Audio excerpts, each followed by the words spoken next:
Hola chicos, muy buenos días, buenas tardes. Soy Borja Roibas, os acompaño en esta SPV, esta SPB, esta sesión presencial virtual de gestión de proyectos y de Project Finance. Vamos a descubrir cómo poder financiar proyectos, oye, de gran envergadura, sobre todo infraestructuras, ya bien sean carreteras, a veces por gobiernos, a veces por empresas, a través de un vehículo propio. Lo que voy a hacer es, como no tenéis preguntas, anteriores, pues lo que voy a intentar es a través de un PowerPoint poder resumiros todo el módulo lo más rápido que pueda y luego si queréis ya me hacéis las preguntas que creáis conveniente. Entonces, sin más, comenzamos. Voy a compartir pantalla y deberíais estar viendo un PowerPoint dentro de 3, 2, 1, dadme un segundo. Aquí lo tenemos y deberíais ver un PowerPoint ya. Entonces, vamos a hablar, como os decía, sobre Project Finance. A ver, lo primero, vamos a intentar descubrir cuáles son los conceptos más importantes, qué características intervenientes tienen todos los contratos y las diferentes relaciones que hay entre las partes vinculadas, cómo sería la financiación, para terminar hablando de los riesgos que el Project Finance nos puede traer. El concepto y características de Project Finance yo creo que es fácil de conocer, porque básicamente lo que consiste es en financiar un proyecto, de ahí su denominación. Entonces, básicamente es un método de financiación de un proyecto, normalmente una infraestructura, pero que esa infraestructura siempre es una unidad económica completamente separada de los diferentes miembros o de los diferentes socios que vayan a afrontar el proyecto. Aquí, bajo el Project Finance, los bancos lo que van a hacer que es proveer de financiación a un proyecto basándose en y asumiendo ese mismo proyecto. Por eso, lo más fácil para entender esto es un ejemplo. Fijaos, en España se han realizado varios Project Finance. Uno de ellos, que es bastante conocido, fue para hacer una serie de carreteras alrededor de Madrid. ¿Esto por qué era? Oye, porque de repente resulta que haciendo un análisis de movilidad nos damos cuenta de que las carreteras de Madrid están completamente sobresaturadas y que al final se pierde muchísimo tiempo en desplazamientos para ir a trabajar. Entonces decidieron, oye, pues para que esto poder aliviar el problema, crear una serie de carreteras que les llamaron carreteras R.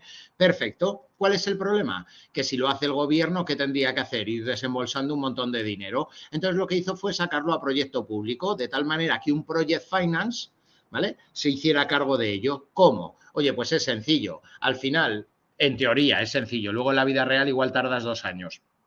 Al final lo que hacen es una serie de socios se reúnen, crean un vehículo aparte, es decir, crean una sociedad aparte que es una unidad completamente separada que van a poder construir esas carreteras.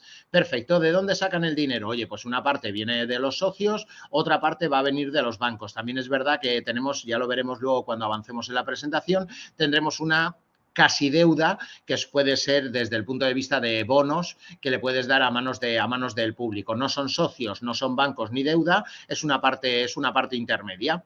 Y entonces con ese dinero al final lo que hacen es construir la carretera bajo dos condiciones, o bien que cuando terminen la carretera sea el gobierno, sin haber estado implicado, quien le pague, que eso se hace mucho, por ejemplo, en Alemania, eso se llama llave en mano, o que te lo permitan explotar, es decir, que te den una concesión. En el caso de España, el Project Finance le permitió una concesión. ¿Qué significa?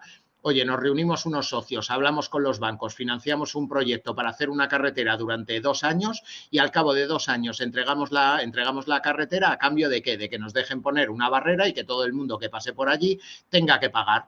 Claro, si el tráfico está muy colapsado, la mayoría de la gente, ¿qué hará? Pues mucha gente querrá pagar por ir por una carretera nueva, muchísimo más grande y que además te ahorre tiempo. Vamos a conseguir la concesión durante 10 años. A los 10 años se supone que habremos pagado toda la deuda gracias a las personas que van a pagar por usar esa carretera.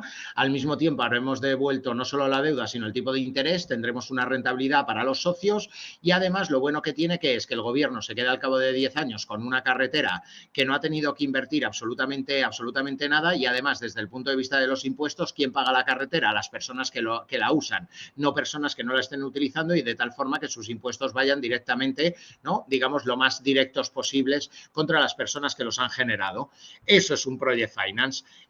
Características. A ver, al final se está aplicando en qué, en grandes proyectos de infraestructura. Oye, industrias, todo lo que es el sector eléctrico, todo lo que tiene que ver con gas, con petróleo, con parques eólicos, ahora con políticas de medio ambiente, todo lo que tiene que ver con oleoductos, refinerías, por ejemplo, van a hacer un oleoducto. En realidad es un gaseoducto que va a ir desde España hasta Francia. Oye, pues entonces, ¿eso cómo lo vamos a hacer? Pues una de dos, o lo pagan los gobiernos o vamos a hacer un project finance de tal manera que luego les vamos a dar un tanto por ciento por cada, ¿no? Por cada gas que vaya pasando a través del gaseoducto. Eso sería un project finance, que lo haga un tercero. Al final, las características es un acuerdo para proveer de fondos necesarios para poder construir y luego operar el proyecto siempre y cuando vayas a operar el proyecto después porque te den una concesión. Hay muchas veces, ya os he dicho, en otros países, por ejemplo en el norte de Europa, donde es llave en mano. Se hace básicamente una serie de un control de todos los gastos que ha habido, más un pequeño margen, más el tipo de interés del tiempo que hayan tardado en construir eso y entonces directamente lo pagan y se quedan con la infraestructura, pero sin haber invertido ningún tiempo ni ningún capital durante todo el proceso de producción. Al final, lo que determina la capacidad de crédito es la expectativa que se tenga sobre los flujos de efectivo que se estén dando en el proyecto. Perfecto. Ahora, ¿por qué se le conoce como financiación sin recurso off-balance sheet financing? Por lo que os decía, porque es una unidad, ahora lo vais a ver dentro de un esquema, una unidad completamente separada. ¿Por qué? Porque si no, el riesgo que tendrían las empresas al apalancarse, es decir, al conseguir tanta deuda, sería inviable para ellas desde el punto de vista de riesgo. Sin embargo, al ser una unidad separada, es la propia unidad que mantiene el riesgo con los bancos y los bancos mantienen el riesgo gracias a que ese proyecto tiene unas expectativas futuras de conseguir dinero. Este sería en pequeño y en reducido, pero esto es lo que tenéis que entender, que al final hay muchísimos intervinientes dentro de un project finance. Veis que en el medio está la sociedad vehículo, que es completamente independiente, donde por un lado que están los socios. ¿Los socios qué hacen? Oye, al principio lo que hacen es dotar de fondos propios y dar dinero a la sociedad vehículo. ¿Para qué? Para que una vez que estén operando, oye, les vaya llegando una serie de dinero a través de los dividendos. La administración pública, ¿qué ocurre? Que por un lado lo que hace es, oye, les da absolutamente todas las concesiones, etcétera, para que la sociedad vehículo pueda construirlo y a partir de ahí seguramente la administración pública se irá llevando un pequeño canon o se quedará directamente con lo que hayamos fabricado. El cliente final, por un lado, le tendrá que dar dinero a la sociedad vehículo, por el otro lado, la sociedad vehículo, como por ejemplo en las carreteras, le va a dejar ir por sitios que son menos colapsados, por eso le da el servicio. Los bancos, está claro que le dan dinero a la sociedad vehículo y que luego la sociedad vehículo se lo va devolviendo junto con el tipo de interés. Además están las aseguradoras, que por un lado le dan toda la cobertura en seguros, por el otro lado reciben las primas. El gestor, que sería el gestor de proyectos, que seríais vosotros, que es quien estaría haciendo o gestionando absolutamente todo. Y luego está el constructor, que es una empresa aparte que se encarga, por un lado, va a recibir el dinero por la obra, por el otro lado va a entregar la obra. Y a partir de ahí tenemos una serie de contratos que son los más importantes. Tenemos los de construcción, los de concesión, todo lo que es deuda senior, las pólizas de seguro y luego los honorarios, que es el dinero que se va yendo en sueldos y salarios o bien a otras empresas o bien a personas que son los que gestionan todo el project finance. Los principales contratos, bueno, pues tenemos los contratos de crédito, los de construcción, suministros de equipos que son importantísimos en muchas industrias y los contratos de compra-venta. Los contratos de compra-venta, que son los compradores, los off-takers, que usualmente son los promotores del proyecto, se comprometen a ¿qué? A adquirir la producción de la compañía. ¿Cuándo ocurre esto? Por ejemplo, en un parque eólico. Llega a un país y dice, yo quiero un parque eólico. Ahora, quien lo construya, que no vamos a ser nosotros, que somos el gobierno, lo que van a hacer, ¿qué es? Lo que van a hacer es comprometerse a comprar la primera electricidad que van a comprar para poder alimentar a todo el país con la electricidad va a ser la de ese parque eólico. Entonces sabemos que su producción siempre va a estar vendida. Hay contratos de operación y mantenimiento una vez que el Project Finance ya ha terminado la parte de construcción. Tenemos la concesión, que es la que el gobierno otorga y al final puede ser una concesión tipo, veis que aquí está la BOT, que es Build, Operate, Transfer, que es construir, operar, transferir, en el cual el gobierno aporta la tierra, es decir, todo lo que es el suelo, y luego lo recupera, ¿vale? Al cabo de un cierto tiempo, junto con todo lo que hay en ese terreno, después de haberle dado una concesión. También recordad que puede estar la de llave en mano. Luego, además, están los acuerdos compensatorios sobre intereses y tipos de cambio. Esto tiene mucho que ver con coberturas en mercados financieros, los contratos de seguro, los acuerdos directos y los contratos de asesoría. Esto sería un esquema un pelín más, a ver, yo creo que más ad hoc, más pequeño, pero al final es lo mismo. El Project Finance es la sociedad vehículo independiente que está en el medio, donde tiene asesores, las deudas de los bancos, el gobierno, que es quien promueve, los compradores, que es el retail, que son los usuarios finales, tenemos los proveedores, el operador, quien es lo que lo está operando, los contratistas y los promotores, que es el capital de riesgo, que básicamente serían los socios. El promotor del proyecto son los socios, es quien identifica y desarrolla el proyecto, donde al final lo que hace es participar en la búsqueda del vehículo adecuado para dar vida a la compañía, en este caso sería un project finance. Lo que pasa es que tiene diferentes características y hay que acertar muy bien según el proyecto qué clase de project finance. Oye, no os preocupéis porque haya tanta letra, esto lo he dejado así porque como sabéis que luego vais a poder descargar el junto con el vídeo y la explicación, vais a poder descargar el PowerPoint, así tenéis un resumen muy rápido, ¿no?, de todo el ebook. El operador, que es quien lo va a estar operando una vez, ¿vale? Una vez que el proyecto haya finalizado y se haya construido. Los compradores, como hemos dicho, son las personas que se nutren de ese proyecto y que al final lo que van a hacer es a cambio de una serie de tarifas, bien sea como en las carreteras, que son directas, bien sea a través de la electricidad porque lo estás pagando, que luego va a estar pagando. Luego tenemos los prestamistas, que son los bancos, el gobierno que da la concesión, y aquí tenemos la financiación. Después de ver los primeros intervinientes está la financiación. La financiación se da por tres tipos. Está todo lo que tiene que ver con las equities. Las equities es el capital, es decir, los socios. Luego está la deuda subordinada y la deuda principal. ¿Cuáles son las características? A ver, el capital es fácil, es lo mismo que habéis visto en contabilidad. Son los socios que aportan dinero. Lo que pasa es que no aportan mucho. Intentan aportar el mínimo posible y que sean los bancos quien más riesgo tenga. Esos son los inversionistas, ¿no? Y entonces, al final son los que se van a beneficiar del proyecto directamente. ¿Por qué? Porque, oye, van a financiar una parte para luego ir llevándose dividendos. Perfecto. Estos prestamistas, ¿vale? Este capital, además, va a necesitar un préstamo. ¿Ese préstamo cuál es? Ese préstamo es el que se llama lenders, ¿no?, que básicamente son los bancos. Y luego está la deuda subordinada. La deuda subordinada, que es la quasi-equity, es un intermedio entre deuda y equity. Básicamente, ¿qué es? ¿De qué estamos hablando? No estamos hablando de la deuda de un banco, sino que estamos hablando, por ejemplo, en España, la empresa Repsol creó una quasi-equity que básicamente eran lo que se denominaban bonos verdes. Tú le dabas a Repsol 1.000 euros y Repsol al cabo de 2 años te daba un 6% cada uno de los años durante 3 más. Es decir, tú dabas 1.000 euros, no veías el primer año nada, el segundo año nada, pero el tercero te daba un 6%, el cuarto un 6% y el quinto un 6%. Además, te daba ventajas fiscales y cuando terminaban los 5 años te devolvían los 1.000 euros. Gracias a ese dinero que hacían durante 2 años, lo que estaban haciendo era estar construyendo parques eólicos, ¿no?, con nuevas infraestructuras. ¿Para qué? Para que a partir del tercer año que se fueran explotando, oye, te iban devolviendo un tanto por ciento que, si os dais cuenta, no es un banco, pero tampoco es un socio. ¿Por qué? Porque como te estaban comprometiendo a darte un 6%, ese 6% siempre va a ser el mismo, independientemente de que esté funcionando bien o no. La deuda principal es la de los bancos y la dinámica de la estructura financiera es que el Project Finance puede llegar a tener riesgos altísimos desde el punto de vista de empresa como vehículo independiente, cosa que otras empresas no podrían soportar. Claro, al final un banco lo que quiere que es que más o menos sea el 50% de deuda, el 50% de capital, porque así va a haber mucha gente, oye, interesada en que eso salga adelante. No quieren quedarse con un riesgo mucho más alto. Sin embargo, es verdad que hay veces que puedes hacer un Project Finance donde esté financiado hasta en más de un 80%.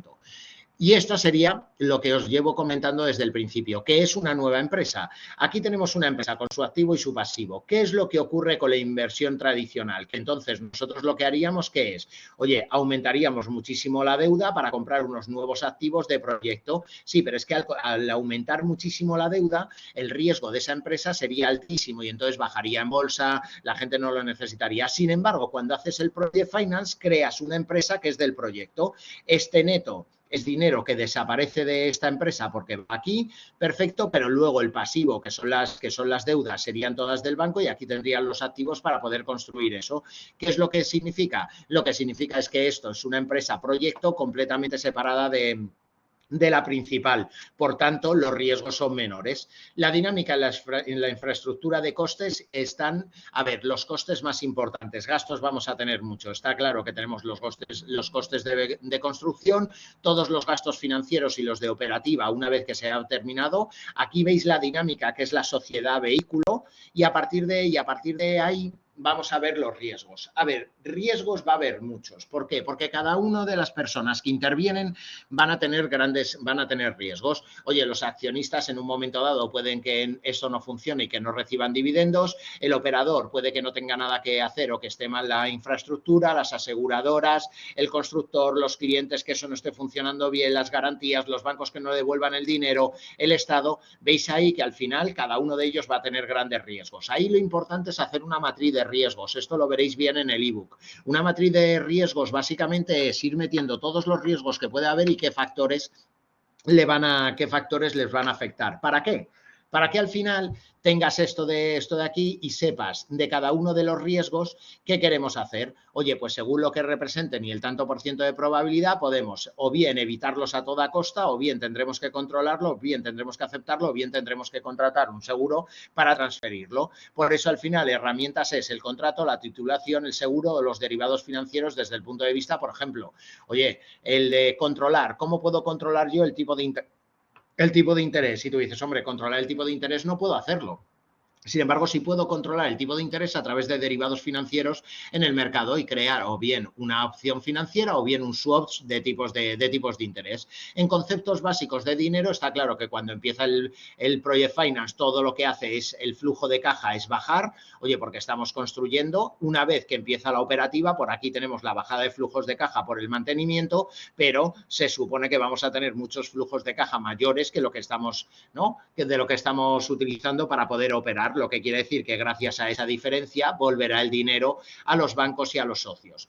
Va a haber riesgos en la construcción, esos siempre van a estar, los de explotación u operación, por ejemplo en las Rs hubo un problema y es que cuando terminaron las carreteras R, resulta que había muchísimo más paro en España, no mucha gente iba y no iba tanta gente a trabajar y entonces, ¿qué ocurrió? Que muchísima gente decía, ¿para qué voy a estar pagando $1 por entrar en esta carretera si puedo ir por la de siempre, que no me cobran absolutamente nada? Y durante 5 años fue un desastre. Y luego de repente empezó a ir bien hasta que llegó la pandemia y con el teletrabajo y todo volvió a ser un desastre. Bueno, siempre va a haber riesgos en la operativa. Riesgos de comercialización y de mercado, los riesgos financieros por el tipo de interés, por ejemplo, todo lo que tiene que ver con los tipos de cambio y deudas que tengamos a largo plazo. Hay riesgos políticos y de fuerza mayor que a nivel internacional es verdad que siempre puede haber un colapso, puede haber restricciones, puede haber expropiaciones y nacionalizaciones, limitación de toda la inversión extranjera, etcétera, y a nivel nacional normalmente los tienes mucho más controlados. ¿Por qué? Oye, porque una vez que estás dentro de un país sabes perfectamente cómo está funcionando. Los riesgos legales en el sistema jurídico por cambios de leyes, los riesgos medioambientales que cada vez son más importantes porque todo lo que es el medio ambiente se ha trasladado al marco legislativo y aquí tenemos el resumen. A ver, dentro del resumen de riesgos vais a ver, y esto lo leeréis luego tranquilamente, que tenemos, oye, riesgos en el exceso de costes porque cueste mucho más de lo que nosotros habíamos pensado porque estén subiendo las materias primas, etcétera. Volvemos a la matriz de riesgos, problemas tecnológicos, retrasos con el contrato y aquí vais viendo las coberturas. El exceso de costes, por ejemplo, con un contrato llave en mano no tienes ningún problema. ¿Por qué? Porque si suben los costes, como tú llevas una contabilidad, luego ellos te van a pagar los mismos costes que tú te hayas gastado más un margen. Entonces, claro, ahí la cobertura sería fácil. El problema es cuando tú lo tienes que operar para recuperar todos esos costes. Bueno, tenemos las consultoras de ingeniería, tenemos el cuadro de penalidades, aquí los riesgos de eficiencia tecnológica, la escasez de demanda, ¿vale? Que aquí, claro, aquí si tenemos un contrato de compra obligado, hombre, pues por lo menos sabemos que somos los primeros. Pero, por ejemplo, en las carreteras no podías obligar a las personas a ir por una carretera de pago en vez de ir por otra que estaba medio vacía porque había mucha menos gente dentro del coche. También tenemos los riesgos potenciales comunes a todos los periodos. Hay variación de cambios y de tipo de interés, por eso lo que os decía antes, contratos de cobertura y todo lo que tiene que ver con el mercado, ¿no? Con el mercado financiero, los swaps, análisis de sensibilidad, la inflación, los cambios legislativos y los cambios de fuerza mayor. Las ventajas de un Project Finance yo creo que ya se han visto. Al final es un vehículo independiente que vamos a crear con el dinero de los bancos, con una deuda quasi equity, además, con el dinero de los socios. ¿Para qué? Para luego poder tener una concesión del gobierno y, oye, recuperar ese dinero más un tanto por ciento de ganancia. Para los gobiernos es maravilloso. ¿Por qué? Porque no tienen que invertir nada y al cabo de 10 años se quedan con eso. Eso es algo que se está dando mucho, sobre todo que pues en economías que no son tan fuertes como las nuestras y en un momento dado, por ejemplo, un país de África necesita un acueducto para llevar agua de un sitio a otro y dice, mira, prefiero un Project Finance que lo haga otra empresa, durante 10 años les voy a estar pagando por el traslado del agua y al cabo de los 10 años ese acueducto es mío y no he tenido que invertir absolutamente nada y encima permite a muchas personas ajenas a un sector público poder entrar en grandes infraestructuras y al mismo tiempo, oye, un modelo de financiación que le conviene a todo el mundo, aunque ya hemos visto que no es caso de riesgos, siempre va a haber riesgos. Para los promotores permiten acometer proyectos cuyo endeudamiento al final exceda como mucho, ¿no? Exceda su capacidad. Para los financiadores evita la concentración de riesgos. ¿Y los inconvenientes? A ver, yo de los inconvenientes os diría que, aparte del coste de la financiación, que es alto, la transparencia exigida, que muchas veces hay mucho papeleo, a mí el que más me preocupa normalmente suele ser que hay muchas veces, por eso hay veces que tienes políticas internas de no subcontratación. ¿Por qué? Porque llega una empresa, le da a alguien 1 millón de euros para que fabrique. Imaginaos un pilar y esa empresa con ese 1 millón de euros lo que hace que es contratar a otra empresa para que fabrique el mismo pilar pero por 750.000 y al final ¿dónde termina? En manos de un freelance que va a ganar 50.000 euros por hacerlo. Claro, llega un momento que si algo falla, ¿quién ha sido el responsable? Por eso normalmente no existe siempre un responsable único y es difícil el poder controlar y gestionar la parte de los riesgos. Bueno, eso es lo que os quería contar, ¿vale? Del Project Finance. Yo creo que queda claro que hay un montón de intervinientes con un montón de contratos, con un montón de seguros, que además existen un montón de riesgos, sobre todo quedaros con ejemplos de un parque eólico, ¿no? O de la carretera que os he contado yo, y al final es una forma muy fácil, entre comillas, de poder financiar un proyecto para los gobiernos, para que puedan entrar grandes financiadores y grandes empresas y que al final, oye, no haya que desembolsar por parte de los gobiernos dinero y que además nosotros podamos como empresa meternos en el mercado público durante el tiempo que dure la concesión. Entonces, dejo de compartir, ¿vale? Dejo de compartir y así me podéis hacer las preguntas que necesitéis. Dadme un segundo, si tenéis alguna pregunta, y así, oye, pues comentamos lo que ha pasado, lo que hayáis leído dentro de lo que hayáis leído dentro del ebook, ¿vale? Vamos a ponerlo aquí. Voy a dejar, si queréis, dejo de grabar, ¿vale? Sí, vale. Un segundo, dejo de grabar para que se quede el vídeo lo más corto posible con toda la teoría. Sabéis que no solo está el vídeo, sino que también luego vais a poder descargar, ¿vale? Vais a poder descargar el PowerPoint que lo he hecho con todo el cariño. O sea que espero que os haya gustado. Las preguntas me las podéis hacer en el chat, como sé que no teníais ninguna previa, si no yo creo que el Project Finance se va a entender perfectamente, ¿vale? Bueno, dejo de grabar y me contáis.